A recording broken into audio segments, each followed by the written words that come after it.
Hola, ¿qué tal? ¿Cómo les va a todos? Me da gusto estar nuevamente con ustedes en esta transmisión relacionada con el último tema de nuestro diplomado en calidad, que es el tema de la ruta de la calidad y herramientas básicas.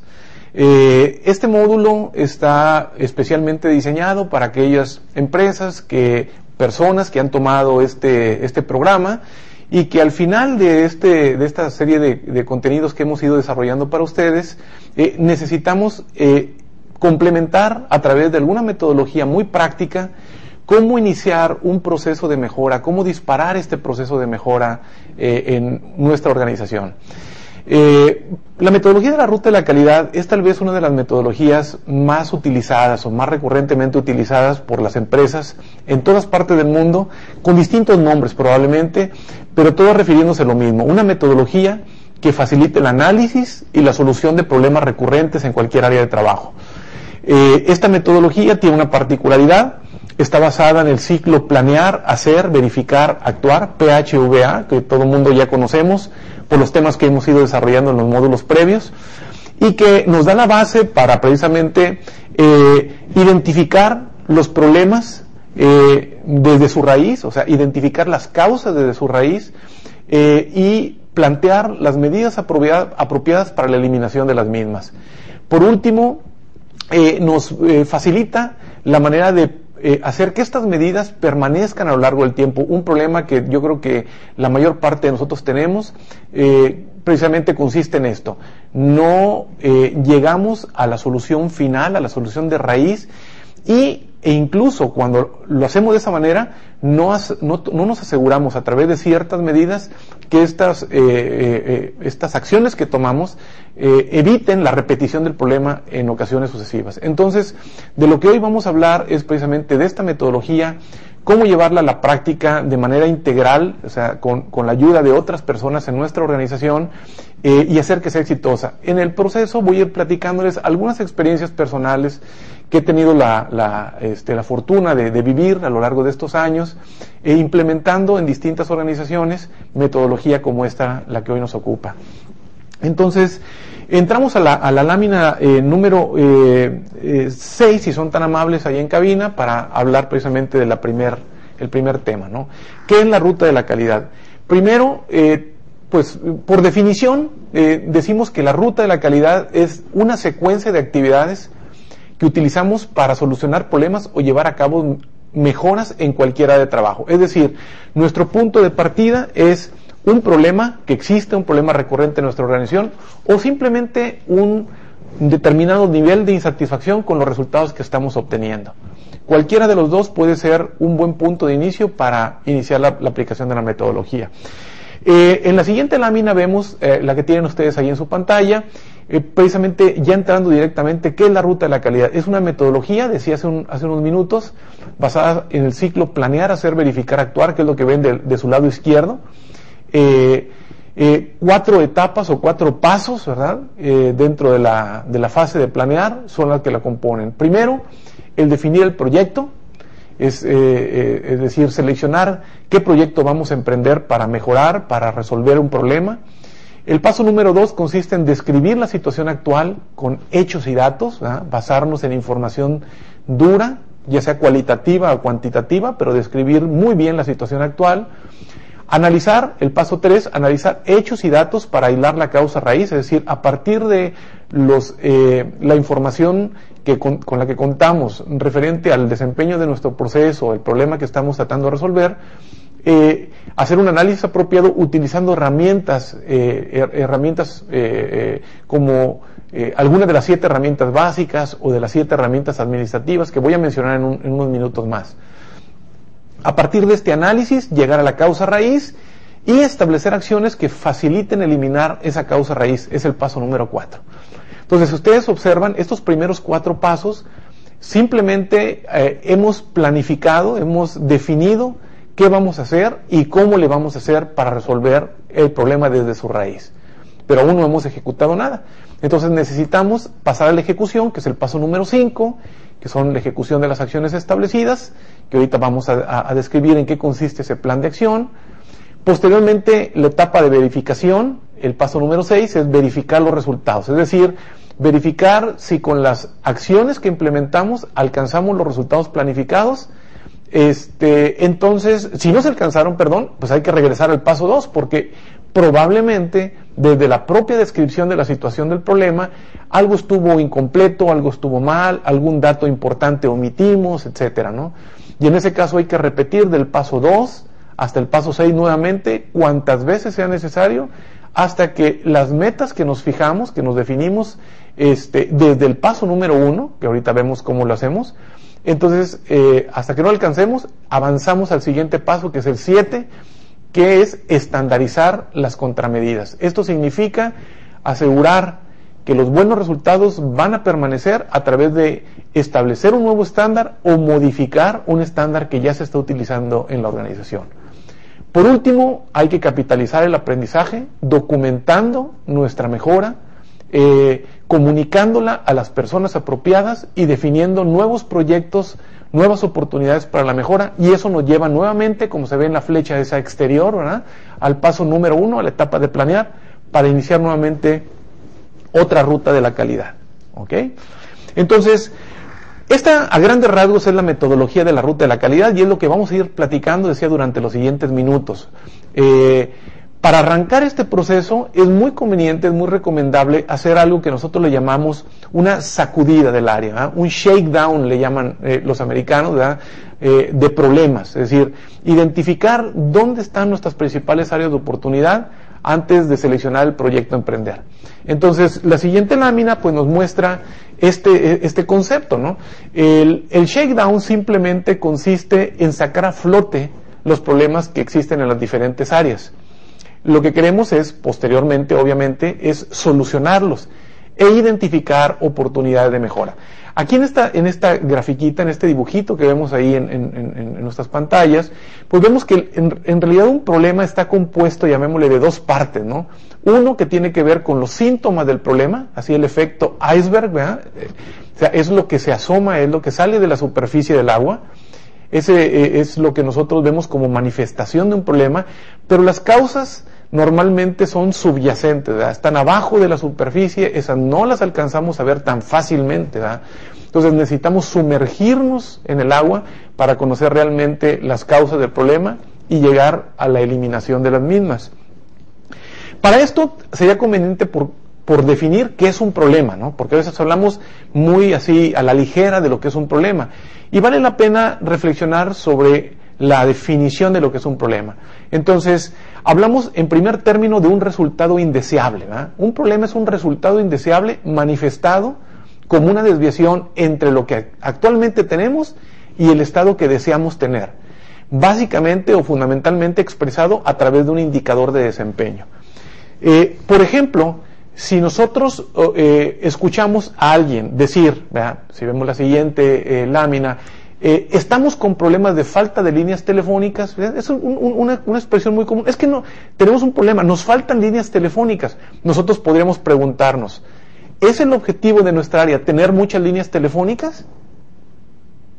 Es obvia la respuesta, ¿no? Naturalmente que no sería la respuesta. Falta de líneas telefónicas no es un problema. En todo caso, podría llegar a ser la causa de un problema. Entonces, ¿cuál es el verdadero problema?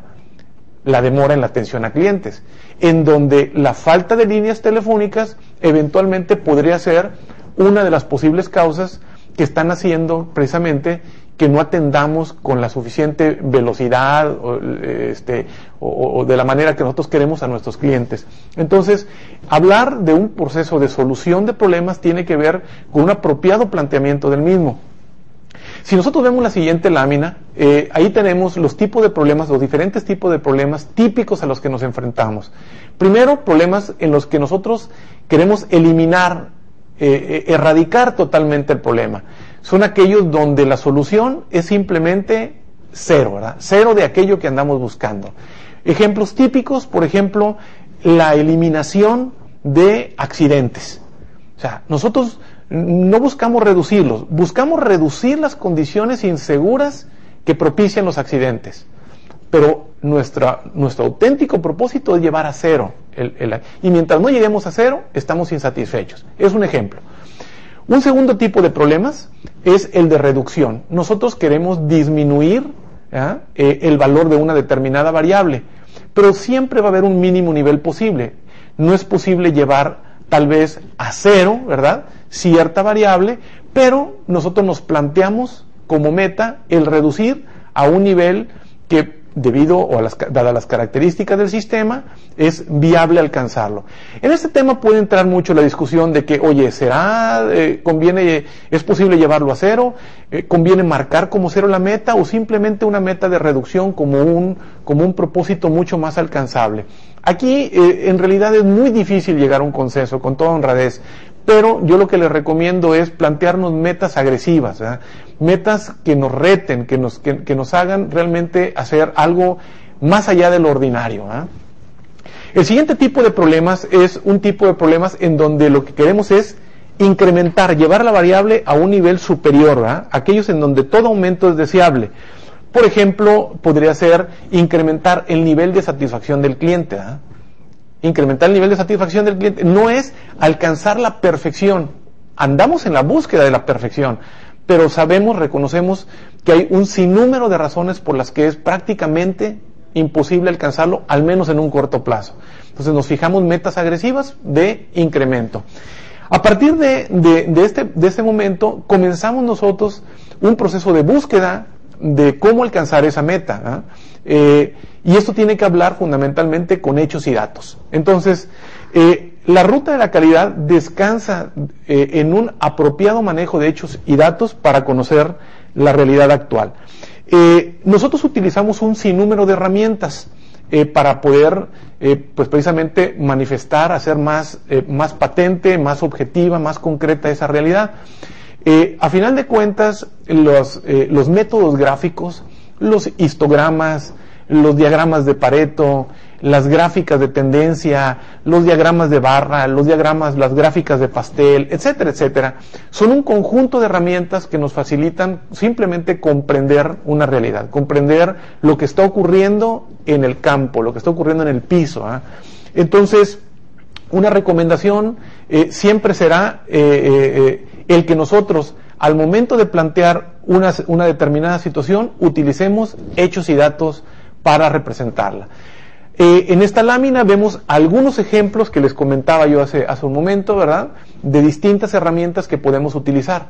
En primer término tenemos la estratificación, ¿verdad? Estratificar no es otra cosa más que separar por grupos o estratos precisamente los datos que nosotros tenemos. Por ejemplo, un estrato podría ser, tenemos fallas de todo en el tipo de maquinaria, podemos estratificar por marca de la maquinaria, podemos estratificar por tipo, podemos estratificar por planta, por turno, por línea, por tipo de operador, etcétera. La idea aquí de la estratificación es agrupar los datos de una forma que sea más coherente, más fácil de manejar y que nos lleve a soluciones o identificación de problemas de una manera mucho más sencilla, ¿no? Por otro lado tenemos las hojas de datos. Las hojas de datos no son simplemente más que hojas, precisamente, que nos sirven para recolectar información de campo.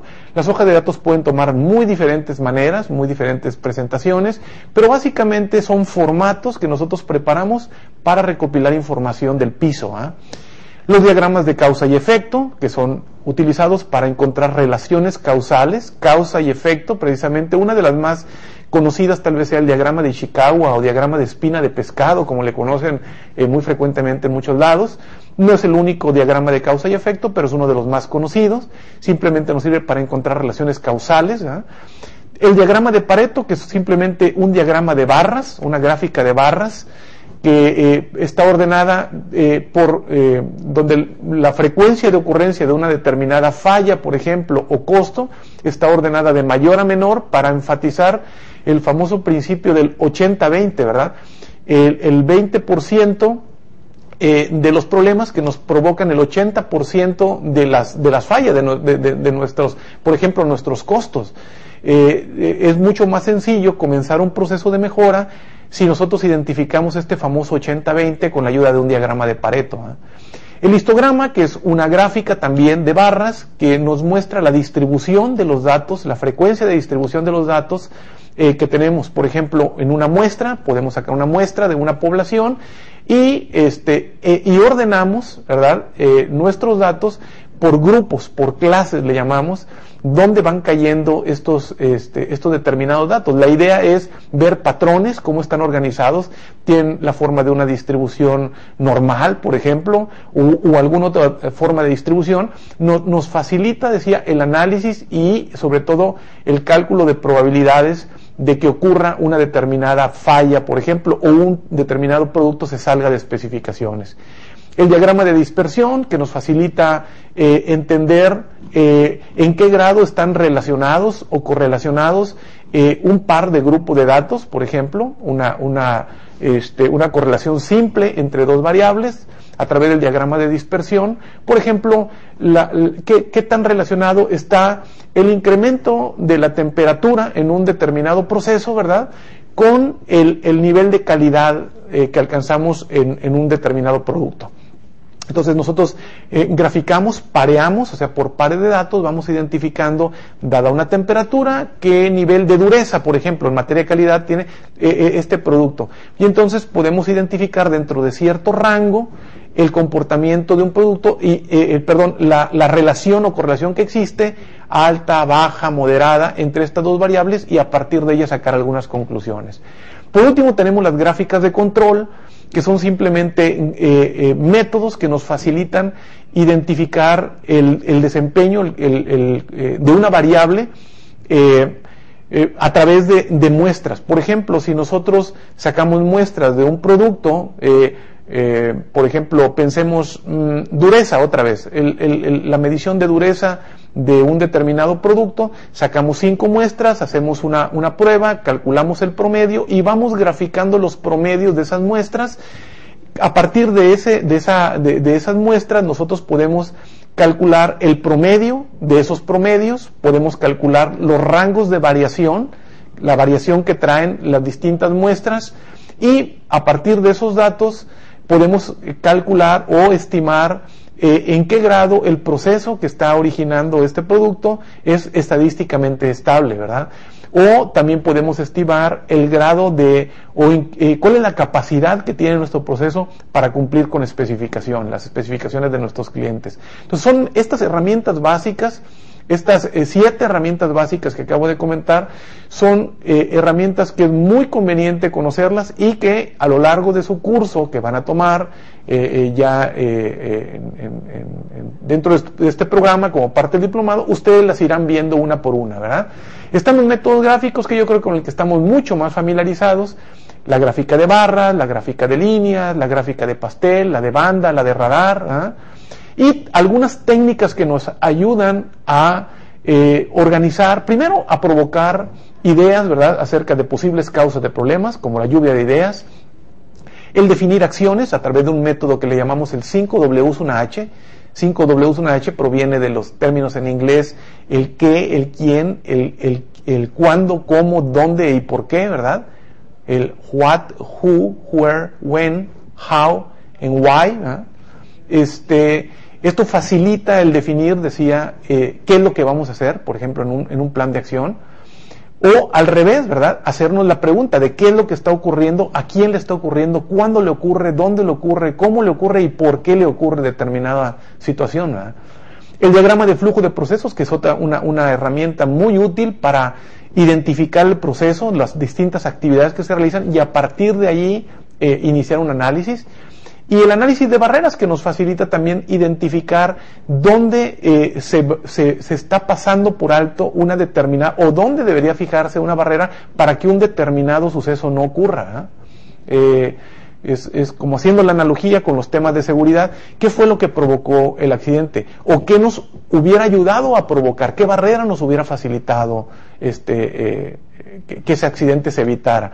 También podemos enfocar ese análisis de barreras como aquella barrera que nos está imposibilitando alcanzar determinado resultado. O sea, se le dan diferentes aplicaciones. Pero estas herramientas, estas que acabamos de platicar, decía, nos facilitan primero identificar patrones, ver los datos como un todo, ¿verdad? Entender la variación de nuestros datos, la variabilidad que traen nuestros procesos, nuestros productos, y a partir de allí empezar a entender en qué consiste precisamente el problema. Bien, empecemos entonces con los 8 pasos de la ruta de la calidad. El primer paso de la ruta de la calidad, partiendo de este análisis, de entender la realidad del problema como una representación, o mediante una representación gráfica del mismo. Bueno, comencemos entonces el primer paso, el definir el proyecto. En esta lámina lo vemos, definiendo cuál va a ser el problema a solucionar, ¿no? Cuando decidimos precisamente que vamos a solucionar el problema, estamos hablando de un proyecto de mejora. Estamos convirtiendo ese problema en un proyecto de mejora. Esto requiere, por lo tanto, una descripción muy clara, muy concreta de lo que se pretende alcanzar, cuál es la meta que pretendemos alcanzar. Hay varios tipos de problemas recurrentes que todo mundo queremos resolver. Decía hace un rato que buscamos básicamente una de 3, ¿verdad? Eliminar, reducir o aumentar algo relacionado con el problema, ¿verdad? que estamos intentando resolver. Por ejemplo, metas que no se cumplen, queremos reducir gastos excesivos, queremos reducir la alta rotación del personal, queremos tal vez eliminar accidentes y enfermedades laborales, queremos reducir las afectaciones al medio ambiente, queremos eliminar, ¿verdad?, las quejas de clientes o de accionistas o de empleados o otros grupos de interés de la compañía, ¿verdad? Por ejemplo, cuando hablamos de que queremos reducir o eliminar, podemos enfocarlo a temas más concretos, como causas del desperdicio, ¿verdad?, causas de variación de nuestros problemas, causas de retrabajos, de errores, ¿verdad? Entonces, una vez que hemos identificado qué es lo que nosotros queremos hacer, ¿verdad?, ya tenemos un buen punto de partida, ¿no? Obviamente.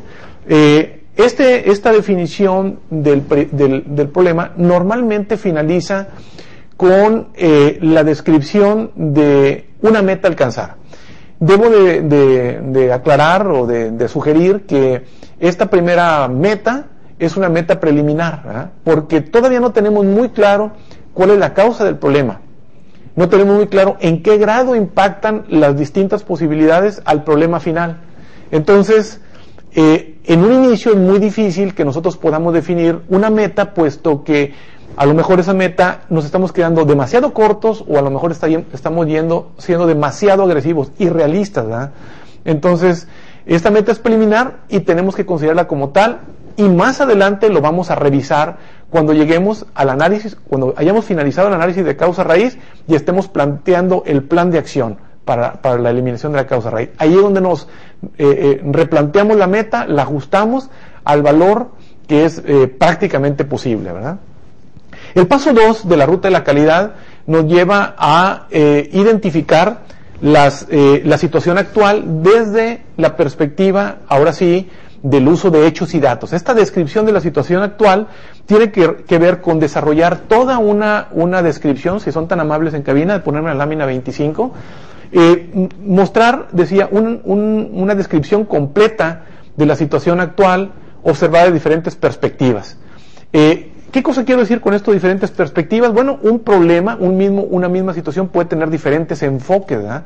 Yo puedo decir, por ejemplo, tengo un alto número de fallas en un determinado equipo. Sí, pero ¿cuándo ocurren? ¿Ocurren en el mismo turno? ¿Ocurren en una misma época del año? ¿Le ocurren al mismo operador? ¿Le ocurre a la misma al equipo de la misma marca? ¿Le ocurre al que recibió mantenimiento que al que no lo recibió? Es decir, necesitamos ser mucho más específicos al momento de describir el problema. A eso me refiero cuando digo desde distintas perspectivas entender la naturaleza del problema. Entonces, en la siguiente lámina vemos una manera de hacer esto, ¿no? Por ejemplo, tenemos el problema ya en el centro, ¿eh? Lo que nos interesa es entender o conocer las características de este problema, ¿no? Y para esto, entonces, nos debemos de preguntar cosas como las que ahí aparecen, ¿no? ¿Qué está pasando? ¿Quiénes están involucrados? ¿Cuándo ocurre? ¿Cómo se manifiesta el problema? ¿Dónde ocurre? Podemos estratificar por tipo de maquinaria, por la mano de obra, qué operador, qué tipo de operador, por antigüedad de los operadores, por experiencia de los operadores, por escolaridad, hombre, mujer, Hay muchas maneras de hacerlo, ¿verdad? Método, ¿eh? ¿Qué tipo de método están utilizando?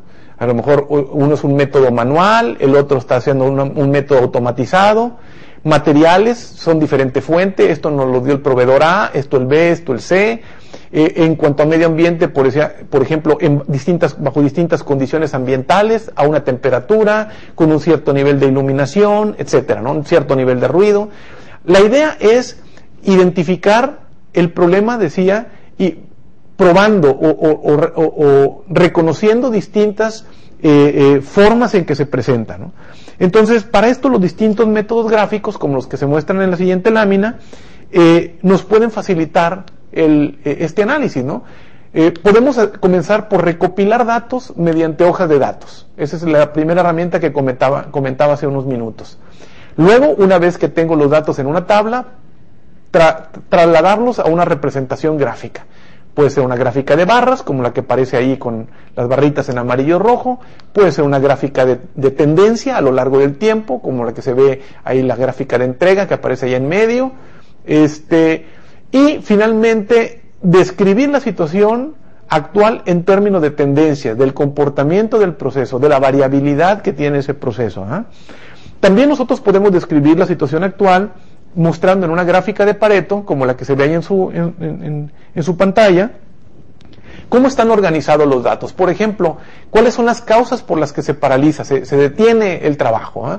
Ahí vemos, están ordenadas de mayor a menor importancia el número de veces que ocurren, y nosotros podemos identificar ahí el concepto que nosotros le llamamos los pocos vitales, el 80-20 que decía hace un rato, ¿eh? Son unas poco número en este caso ahí en esa gráfica 3, ¿eh? Bueno, ahí no es el 80-20, es el 50-50, ¿eh?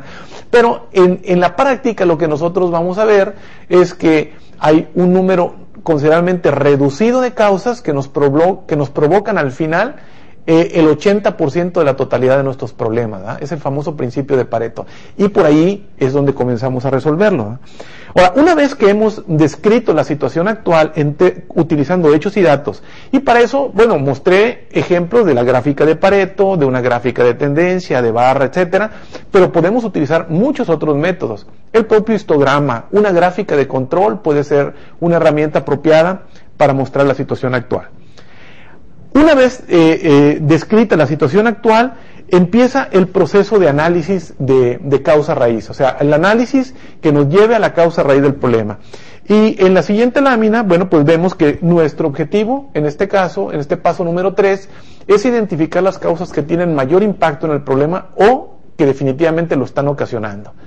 La idea es establecer medidas para reducir esas causas o eliminarlas si es posible.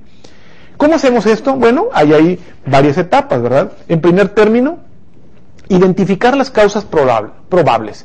Aquí simplemente una buena lluvia de ideas, ¿verdad?, nos puede ayudar a generar un sinnúmero de posibles causas, ¿verdad?, causas probables por las que está ocurriendo. El método de las 5 M's es muy recomendable. Cuando hablamos de las 5 M's me refiero a la mano de obra, materiales, a los métodos, a la maquinaria, al medio ambiente, ¿sí? 5M son 5 aspectos que impactan en la variación o son causantes de alguna forma de que se nos presenten los problemas. Por ejemplo, en la mano de obra, un operador mal entrenado, mal seleccionado, desmotivado, descuidado, simplemente puede provocarnos un problema. Un material mal surtido, fuera de especificación, que está mal manipulado, ¿verdad? Un problema de materiales puede ser una segunda causa. Una tercera podría ser la maquinaria, inapropiada, desajustada, descalibrada, mal mantenida, ¿verdad? Podemos hablar entonces también del medio ambiente. El medio ambiente, la temperatura, el ruido, la vibración, la humedad, la iluminación, decía, nos pueden provocar variaciones también indeseables en nuestro proceso.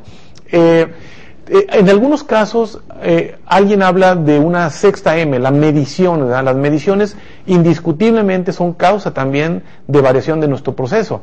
Lo que pasa es que algunos esta M la utilizan o la consideran dentro de los métodos de medición, o en la parte de maquinaria como equipo de medición y prueba. No importa si son 5M o 6M, lo importante es que se nos facilite el método para identificar las posibles causas. Entonces, alguien podrá hacer un diagrama de espina de pescado, ¿verdad? Por ejemplo, utilizando el método de 5M, ¿sí? Por ejemplo, aquí vemos la causa del problema, perdón, discúlpeme, este es el problema. El problema, a lo que me refiero es a la manifestación del problema.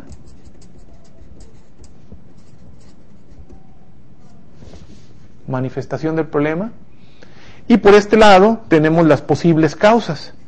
Entonces, una buena lluvia de ideas nos puede precisamente facilitar esto. Alguien puede preferir empezar por ahí, ¿verdad? Decir, bueno, aquí vamos a poner a la mano de obra, ¿sí? O mente de obra, como ustedes quieran hacerlo.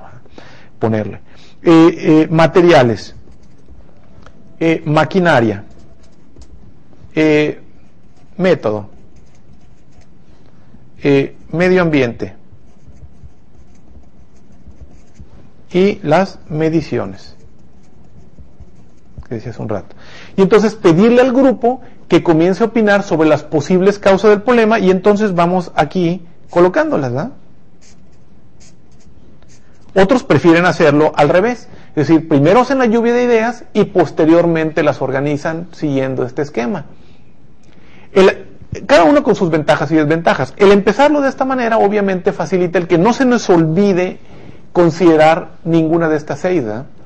El otro dejas abierta la discusión totalmente para que el grupo, con base a su experiencia, vaya sugiriendo y finalmente no se propongan cosas que simplemente por cumplir para llenar esto las mencionamos, pero no tienen nada que ver o tienen muy poca probabilidad de que sean las causas del problema. ¿Okay? Entonces, cada quien decidirá el método que más le parezca. Pero bueno, esta es una manera de comenzar el análisis de causas, el análisis de hechos y datos para hilar la causa raíz. Hay que tomar en cuenta que esto no deja de ser simplemente el planteamiento de una hipótesis. Una hipótesis debe de ser probada, ¿no? Entonces, si nosotros no tenemos la demostración así concreta, fehaciente, de que una de estas posibles causas es la causa raíz del problema, en realidad simplemente se trata de una especulación, una mera especulación. Y tal vez esta sea una de las causas por las que muchas de los problemas no son solucionados desde su raíz.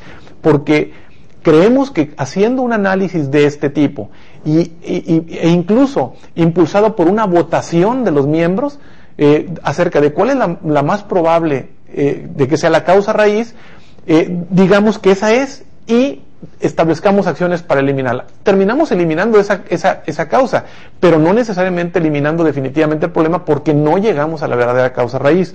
Entonces, hay otra etapa, nos vamos a la lámina, por favor, siguiente, si son tan amables.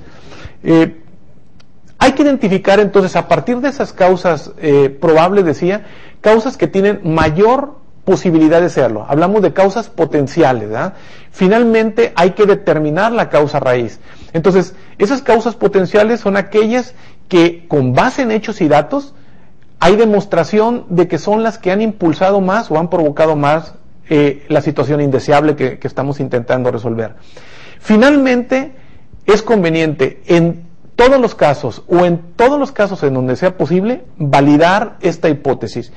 Hay diferentes herramientas para hacer una validación, ¿verdad? Pero una tal vez de las más recurrentes es el uso del diagrama de dispersión, ¿no? O el cálculo de los factores de correlación entre estas dos variables. Por ejemplo, si nosotros vimos que el producto no estaba cumpliendo, era la variación en la temperatura en el lugar donde se está llevando a cabo la elaboración del producto. Entonces, bueno, sacamos datos y podemos hacer una gráfica como la que le estoy mostrando, ¿no? En este caso, la temperatura en grados centígrados, y aquí tenemos la medición de calidad, ¿verdad? Vamos a poner, en este caso, la dureza, ¿verdad? Que es lo que estamos midiendo. Y entonces tomamos datos, decía, por pares, dada una determinada temperatura, cuál fue la dureza de ese producto, ¿no? Y entonces tenemos este punto. Para esta medida, tenemos esta. Y así sucesivamente, entonces tenemos n número de puntos, ¿verdad?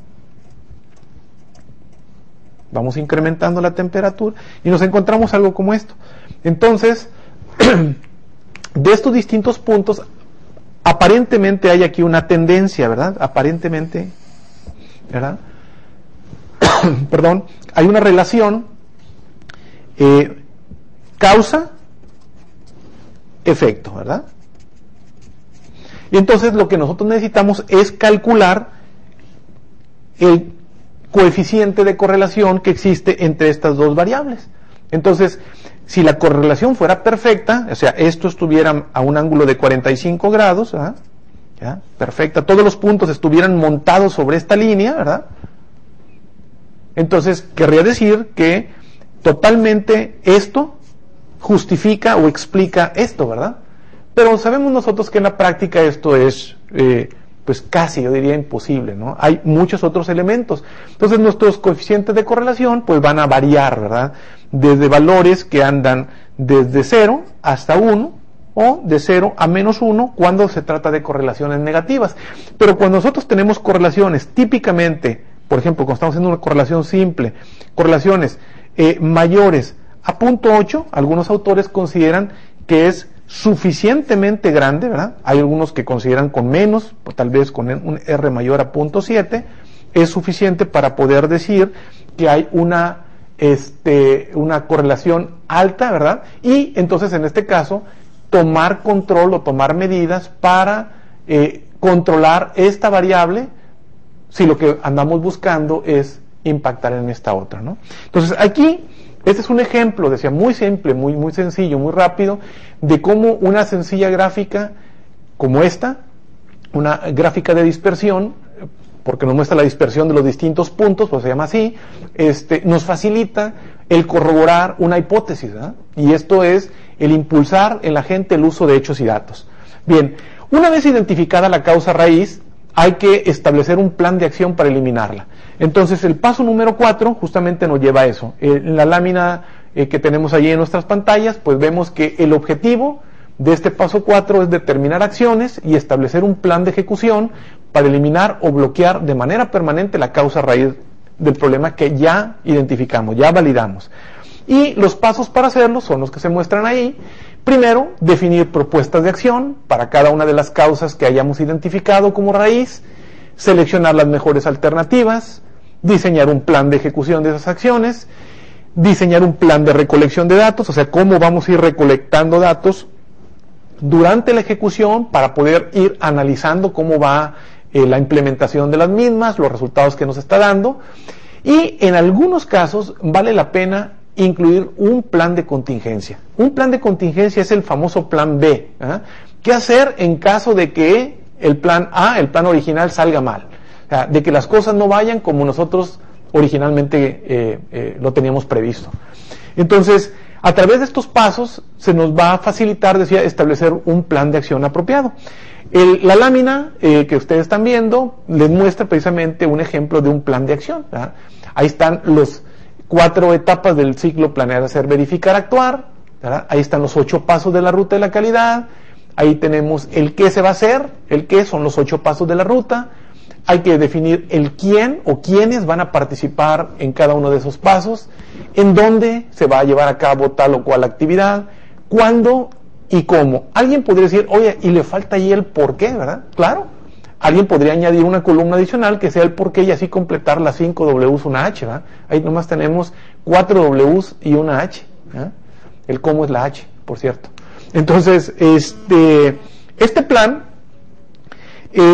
para hacer un buen plan, lo podemos ver allí en la secuencia de la siguiente lámina, comenzando por definir qué es lo que vamos o establecer una propuesta de acción, es decir, de todas las propuestas que recibamos de las personas que trabajan o están participando en la solución del problema, hacer un proceso de selección de las mejores, diseñar un plan de ejecución para las mejores acciones establecidas, definir un plan de recolección de datos y finalmente diseñar ese plan de contingencia. ¿Eh? Ahí la lámina está un poquito chica la letra, espero en sus materiales la puedan distinguir con mucha mayor facilidad.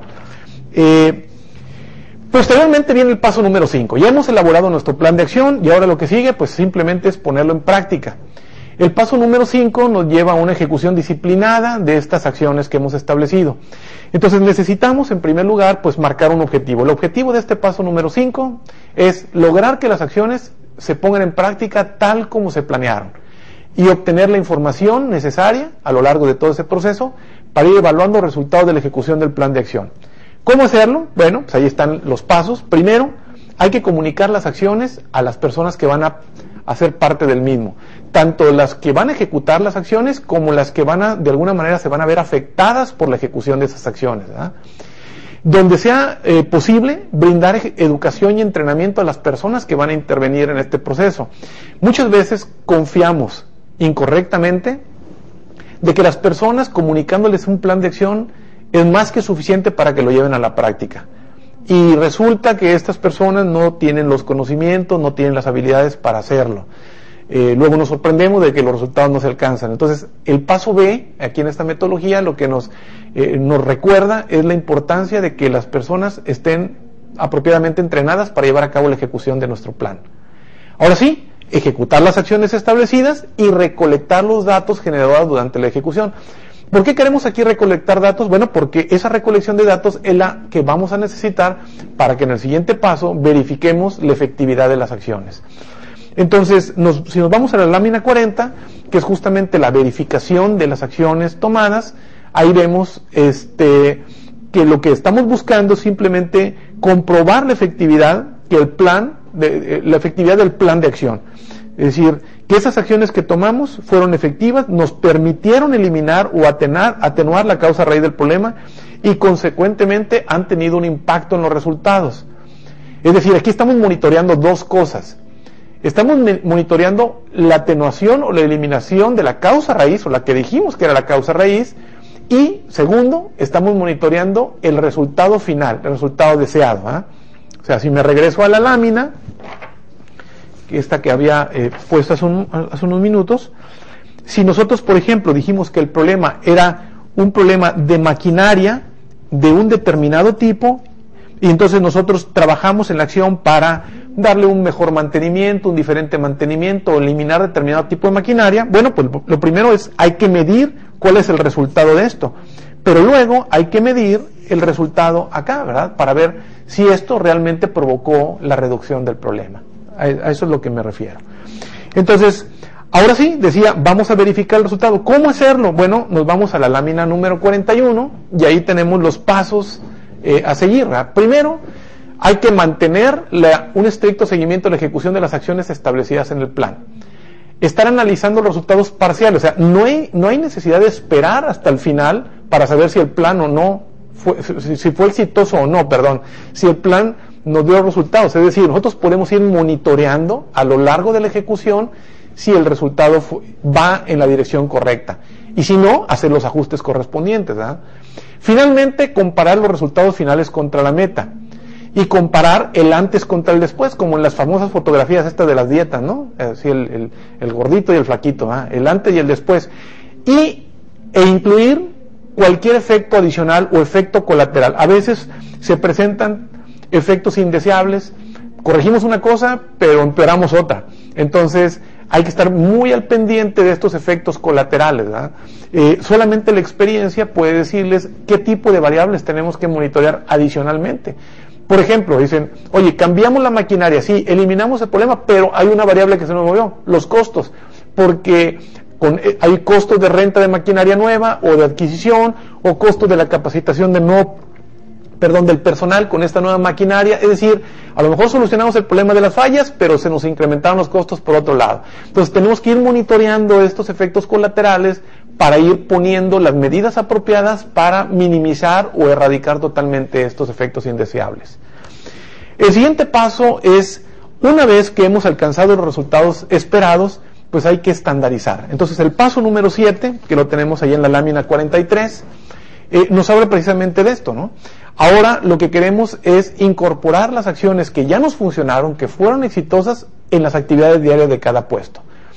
Esto nos obliga a establecer estándares o modificar estándares, y ya tenemos un procedimiento estándar de operación, una manera de hacer el trabajo, de manera que se evite que las causas originales del problema se vuelvan a presentar.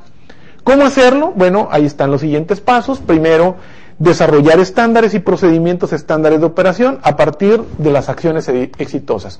Es decir, si el proceso, el método fue apropiado, hay que documentarlo. Lo vemos ahí en esta lámina. El primer paso decía desarrollar estándares y procedimientos a partir de las acciones exitosas. Luego, dar capacitación y entrenamiento a partir de estos nuevos estándares. O sea, asegurarnos que las personas conocen la forma de llevar a cabo el trabajo de esta nueva manera, Y por último, establecer un sistema que asegure la calidad, es decir, que facilite el seguir un estándar. Aquellas compañías que tienen un sistema de calidad documentado como ISO 9000 o basado en un estándar como ISO 9001 o el equivalente en sus distintas industrias, pues esto se va a facilitar de manera dramática, porque entonces el estándar, ese nuevo procedimiento, se da de alta como parte del sistema de calidad, nos obligamos a capacitar a la gente con base al uso de él y nos obligamos a que la gente siga ese procedimiento, tome los registros y las mediciones que están establecidas en el propio procedimiento. Entonces, aquellas compañías, aquellas personas que trabajen en una empresa donde no se tiene un sistema de calidad formal o certificado, ¿verdad? Inclusive, como el caso de ISO 9001, bueno, pues van a tener un trabajo un poquito mayor, va a ser un poquito más difícil este proceso, pero finalmente no imposible, ¿no?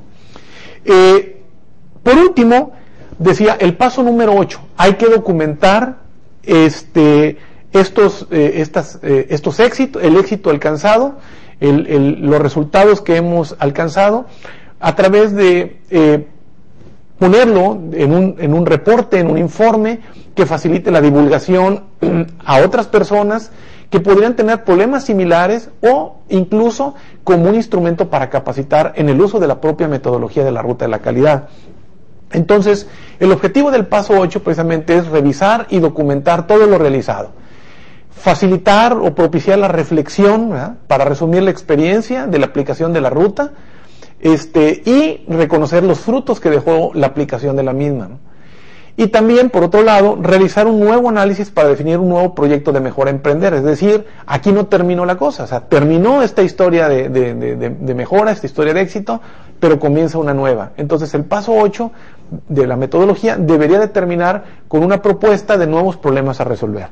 Entonces, ¿cómo lo hacemos? Ahí hay varios pasos que nos muestra la siguiente lámina, que es identificar los problemas restantes, definir lo que hay que hacer con ellos. O sea, a lo mejor algunos simplemente hay que turnarlos a otro grupo o un equipo nuevo de mejora. Otros hay que atacarlos definitivamente en la siguiente revisión. O hay que simplemente estos temas no nos corresponde, hay que asignarlos o hay que dirigirlos a las personas adecuadas. Hay que llevar a cabo una reflexión sobre el proceso realizado, o sea, qué nos funcionó bien, qué no nos funcionó bien. Ahorita vamos a ver algunas maneras de hacerlo. Y preparar, decía, un informe sobre lo realizado. Entonces, los elementos que debe contener el informe de un proyecto es, pues primero los datos de identificación, un resumen, quiénes participaron, qué personas, qué antecedentes se tenían de fallas, de retrabajo, de reproceso, de altos costos, etcétera. El programa de ejecución que se llevó a la práctica, comparando lo que nosotros originalmente habíamos previsto contra lo que realizamos. La descripción paso a paso de las actividades que ejecutamos durante cada uno de los 8 pasos de la ruta, y finalmente una autoevaluación, ¿verdad? Hacernos una autoevaluación para identificar oportunidades de mejora. ¿Cómo hacer esta autoevaluación? Bueno, el siguiente formato, la siguiente lámina, pues muestra una forma de hacerlo, ¿verdad? Para cada paso hacemos una rúbrica es simplemente una matriz como la que se muestra ahí, donde en la columna de la izquierda están los 8 pasos de la ruta.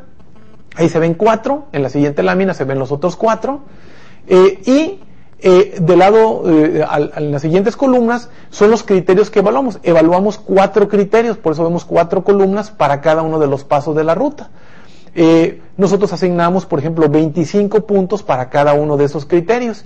Si nosotros los cumplimos, vamos a ir palomeando, ¿verdad?, cada uno de ellos, y vamos sumando los puntos. Entonces, en total deberíamos tener 100 puntos en cada una de las filas para darnos un total de 800 puntos, ¿verdad? 8 pasos de la ruta por 100 puntos máximos posibles, 800 puntos. Entonces, en ese ejemplo se sacaron 500 puntos, entonces ya tenemos una referencia para el siguiente proyecto de mejora, qué es lo que tenemos que hacer para mejorar nuestro proceso, ¿verdad? La lámina siguiente muestra en una gráfica de radar, pues en esa valoración de 0 a 100, cada uno de los 8 pasos, y entonces podemos identificar nuestras áreas de oportunidad. Entonces, en suma, esto que hemos visto es la metodología de la ruta de la calidad. Si podemos resumir de alguna manera todo esto que hemos visto en los minutos anteriores, podemos decir que entonces la metodología de ruta de la calidad simplemente es un método, ¿verdad?, para llevar a cabo o emprender un proceso de mejora, proyectos de mejora en cualquier área de trabajo. Ustedes pueden utilizarla, por ejemplo, quienes trabajan en empresas que cuentan con un sistema de calidad ya documentado, funcionando, bueno, como una metodología para atacar problemas recurrentes. Aquellas compañías que están certificadas ISO 9001 recordarán o sabrán que la norma nos exige llevar a cabo acciones correctivas y acciones preventivas, ¿verdad? Bueno, la metodología de ruta de la calidad nos brinda un método para aterrizar esa exigencia de la norma, es decir, la acción correctiva y la acción preventiva la llevamos a la práctica utilizando la metodología de la ruta de la calidad.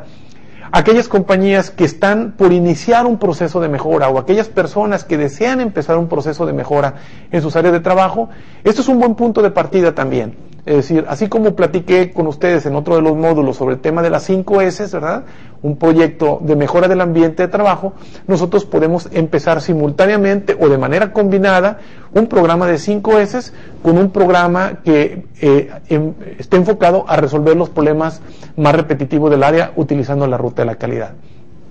Una vez embalada la gente en este proceso de mejora, podemos ya ir introduciendo otras metodologías, fundamentalmente el tema de la estandarización, estandarizar los procesos utilizando un apropiado método de documentación, indicadores de desempeño, y la norma ISO 9001 nos puede ser de mucha utilidad para darle una solidez a nuestra operación de día a día.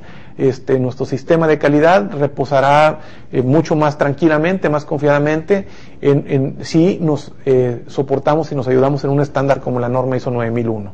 Pero ya tenemos entonces, regresando al tema de la ruta de la calidad, un método para iniciar un proceso de mejora, reforzar el método que ya tenemos. Si tenemos un sistema de calidad, la parte de acción correctiva, acción preventiva, aquí nos puede ayudar. Incluso la parte de mejora continua, que también nos lo exige un requisito de la norma ISO 9001, puede ser abordado utilizando esta metodología. ¿Qué nos falta? Pues complementar un poquito a través de la implementación práctica. ¿Cómo le hacemos para organizar estos equipos de mejora? ¿De dónde lo sacamos a estas personas? ¿Cómo operan? ¿Ah? Bueno, pues de lo que vamos a hablar en los siguientes minutos es precisamente de los equipos de mejora. La aplicación de la ruta de la calidad, si vemos la página 54, nuestra filmina, la aplicación de la ruta requiere la elección e implementación de una adecuada estrategia, ¿verdad? Eso es lo que estaba ahorita platicando. Entonces, debe de considerar al menos establecer objetivos claros para estos proyectos, ¿verdad?, estos proyectos de mejora que vamos a emprender. Elección adecuada de líderes de proyecto. Para que un proyecto de ruta de la calidad sea exitoso, tiene que apoyarse en líderes de equipo, ¿verdad?, líderes de proyecto adecuadamente seleccionados. Ahorita vamos a hablar de las características de ellos.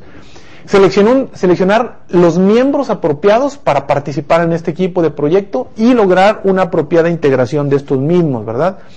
Entonces, para ello, los equipos de mejora deben de recibir la capacitación y soporte suficiente. O sea, nosotros elegimos a un grupo de personas. Por ejemplo, ¿cómo hacerlo? Aquí la sugerencia muy concreta es, si nosotros vamos a empezar con un proyecto de mejora de ruta de la calidad, bueno, qué mejor que el líder de proyecto sea la persona que tiene mayor autoridad jerárquica o moral, o ambas, ¿verdad?, en el área de trabajo para encabezar este proyecto de mejora. Este líder de proyecto debe de definir o debe ayudar a definir, si a otras personas, por ejemplo, en la alta dirección se les da ese rol, a definir los miembros del equipo que lo van a acompañar a este líder de proyecto para llevar a feliz término el mismo, ¿no? ¿Quiénes son esas personas? Bueno, primero personas que preferentemente tengan experiencia y conocimiento en el tema que se trata de resolver. No tienen que ser necesariamente del mismo departamento o área de trabajo, ¿verdad? Pueden ser de diferentes áreas, siempre y cuando ellos estén involucrados en el problema, les afecte de alguna forma ese problema y conozcan o tengan experiencia suficiente como para tener al menos una idea relativamente clara o datos, información que facilite la identificación de la causa de este mismo problema. Entonces, estos miembros también deben, preferentemente también, voluntariamente querer participar. Es decir, ellos deben de auténticamente desear resolver el problema. Entonces, esto tiene mucho que ver con una labor de venta interna, de convencimiento, para que las personas apropiadas se integren a este equipo de mejora. No es tan difícil realmente lograr esto. Nos vamos a dar cuenta que todas las empresas tenemos personas motivadas, interesadas en sacar adelante su trabajo de la mejor manera posible, ¿verdad? Simplemente se requiere una directriz, se requiere un mensaje claro, ¿verdad? Y una organización que es la que vamos a platicar enseguida. Primero, en segundo término, se requiere una adecuada logística para el desarrollo del proyecto. Esto significa que se requiere definir, por ejemplo, cuándo se va a reunir el equipo, qué recursos se le van a dar a las personas para que se reúnan.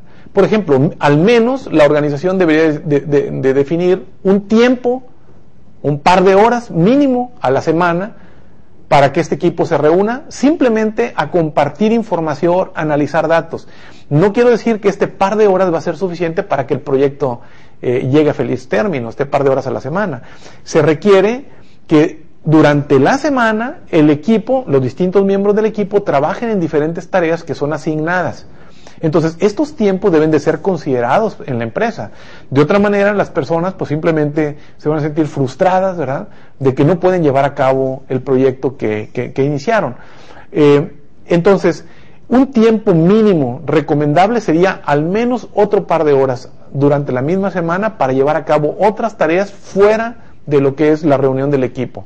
Entonces, pensemos, por ejemplo, el equipo por alguna razón se le facilita llevar a cabo su reunión semanal los jueves a las 2 de la tarde, ¿verdad?, de 2 a 4 de la tarde, después de regresar de la comida.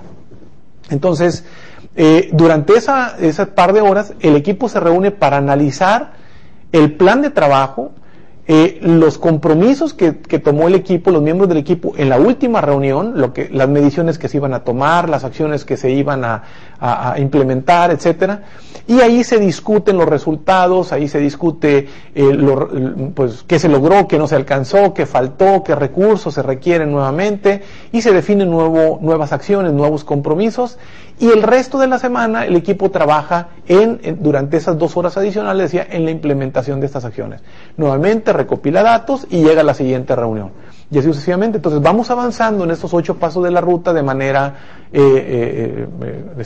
fluida y con la vigilancia, con la participación de este líder de proyecto. El líder de proyecto, a final de cuentas, es el responsable del éxito del equipo. Entonces él debe de recurrir a sus superiores en caso de que el equipo empiece a fallar, a menguar ahí la participación de la gente, en caso de que no se estén recibiendo los recursos apropiados, etcétera, ¿no?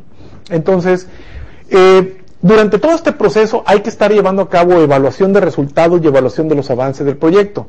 Entonces, esta evaluación de resultados tiene que ver con el plan de acción, estar comparando lo que deberíamos de estar obteniendo en cada una de las etapas del plan contra los resultados que estamos obteniendo. Allí preferentemente es conveniente que este líder de proyecto tenga comunicación con el nivel superior. Me refiero con alguien de alta dirección, de alta gerencia en la empresa, para que se fije el compromiso de revisión al menos una vez al mes. O sea, este proyecto se supone que debe ser de mayor prioridad, pues estamos dedicándole recursos, un grupo de gente importante a la resolución de este problema. Entonces es conveniente que haya alguien en alta dirección, un sponsor de proyecto, una persona que reporte preferentemente a alta dirección o la propia alta dirección, quien revise los avances de este proyecto. Decía, una vez al mes una presentación ejecutiva de 10-15 minutos es más que suficiente para mostrar cómo va el proyecto, qué problemas están teniendo, qué resultados están alcanzando, qué falta por hacer, cuáles son las siguientes acciones, ¿verdad? Y recibir la retroalimentación y el apoyo, los recursos necesarios por parte de ese sponsor, ¿verdad? del proyecto, ese patrocinador del proyecto. Entonces, por último, una vez alcanzados los resultados, es muy importante que la alta dirección brinde el reconocimiento apropiado. Tenemos que partir del hecho de que, bueno, final de cuentas, estos son resultados más allá de lo ordinario, es gente que se reunió voluntariamente, es gente que participó de manera desinteresada, me refiero desde el punto de vista, no espera una recompensa, un pago extraordinario por el logro de este beneficio, sino simplemente está buscando hacer su trabajo de una mejor manera, lograr mejores resultados para su empresa y para su área, ¿verdad?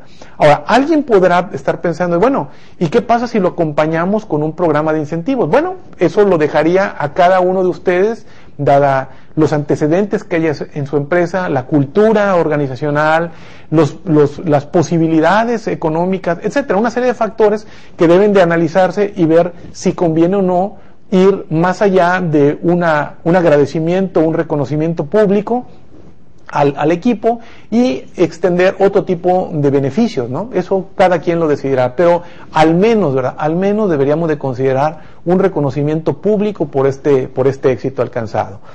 La forma de operar de todo este proceso, ¿verdad? Este equipo de mejora lo podemos ver en la lámina número 57. En esta lámina vemos un diagrama de flujo en donde están los roles de cada uno de los distintos participantes. Vemos, por ejemplo, en esta columna, aquí, los directivos. Los directivos, el comité directivo o el equipo de alta dirección debería de establecer los objetivos, ¿verdad? Los objetivos estratégicos que tiene todos estos proyectos de mejora. Definir o establecer los proyectos. Esto de la manera ideal. Nosotros podemos comenzar en nuestra propia área de trabajo, pero lo ideal es que venga de arriba hacia abajo, ¿verdad? Que la alta dirección establezca qué proyectos se van a emprender. Defina cómo va a operar el sistema. En este caso, esta es la forma de operar el sistema, ¿verdad? Que en este caso le dé el visto bueno a este proceso mismo, ¿verdad? La organización y los recursos que va a asignar para este proyecto, este proceso, perdón. Seleccionar a líderes de cada uno de estos proyectos que se seleccionaron y algunos facilitadores. En un inicio conviene que los facilitadores sean externos, ¿eh? Por ejemplo, este facilitador externo puede ser un consultor que tenga mucha experiencia en la metodología de ruta de la calidad, que ayude a conducir los primeros proyectos y formar a los primeros facilitadores internos. Este es un trabajo que pues he tenido la fortuna de hacer en muchas ocasiones, ¿no? Y una vez que se han formado estos facilitadores, decía, internos, entonces comienza el trabajo, ¿verdad? Al líder de equipo debe de tomar una capacitación. Esta capacitación puede ser a través de este mismo curso o se puede buscar recursos adicionales, ¿verdad?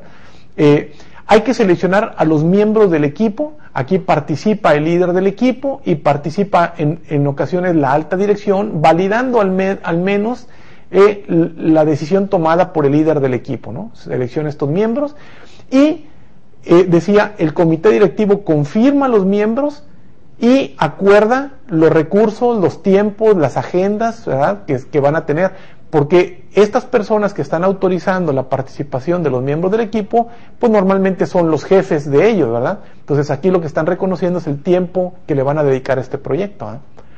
Ahora viene la integración del equipo, de los miembros del equipo y la capacitación del equipo por medio del facilitador. El facilitador capacita y asesora a los miembros del equipo ya una vez integrado, ¿eh? Y la alta dirección debe de comunicar su propia visión y las expectativas que tiene respecto al proyecto. O sea, es energizar a los miembros del equipo, ¿no? Ahora sí, esto que está aquí en amarillo es el corazón, ¿verdad? Es el desarrollo del proyecto.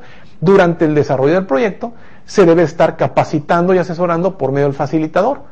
Cuando ya se tiene un facilitador interno, pues qué bueno, ¿verdad? Él tiene un programa de las reuniones de los miembros del equipo y está asistiendo como observador, y cuando observa precisamente que el equipo va mal, no entiende una herramienta, etcétera, bueno, pues le da la información necesaria para prepararlo, ¿eh? Cuando se trata de un facilitador externo, yo les decía en mi caso, por ejemplo, lo que hago es establezco reuniones periódicas, voy a algunas reuniones a las empresas para ver cómo están trabajando y retroalimentarlos, y al mismo tiempo tenemos ahí facilitadores internos en formación, que les estoy pues dando tips, algunas ideas, herramientas, materiales adicionales para que hagan un mejor trabajo en un futuro. Ahora, durante todo este proyecto, entonces, el líder del equipo está guiando y coordinando las actividades del equipo, y la alta dirección está evaluando periódicamente resultados de avance, hasta el final, en que el equipo presenta resultados, entrega su reporte, ¿verdad? Y las nuevas áreas de oportunidad, sus nuevos proyectos posibles a emprender. Y la alta dirección, su trabajo, decía hace un momento, es brindar el reconocimiento, brindar reconocimiento al equipo. Y está listo, está preparado. Aquí entonces donde dice desarrollo del proyecto, aquí están los 8 pasos de la ruta de la calidad. Dicen, oye, ¿dónde está la ruta de la calidad? Aquí. Los 8 pasos caen aquí. ¿Ok? Bien, pues con esto espero que todos nosotros nos hayamos llevado, decía, una idea clara sobre esta metodología de la ruta de la calidad, y en segundo término, una manera práctica de cómo llevarla a la implementación, cómo operacionalizar esta estrategia de ruta de la calidad. Espero que haya sido útil estas ideas. Como siempre, me pongo a sus órdenes. Ustedes tienen mis datos, ¿verdad? Mi correo electrónico. Y espero que este curso corto les haya dado una idea de lo que ustedes van a ver con mucho mayor detenimiento en su curso, ¿verdad? En el curso que van a tomar ustedes en línea. Bueno, pues me despido, me pongo a sus órdenes nuevamente y les deseo mucho éxito en la implementación de la ruta de la calidad.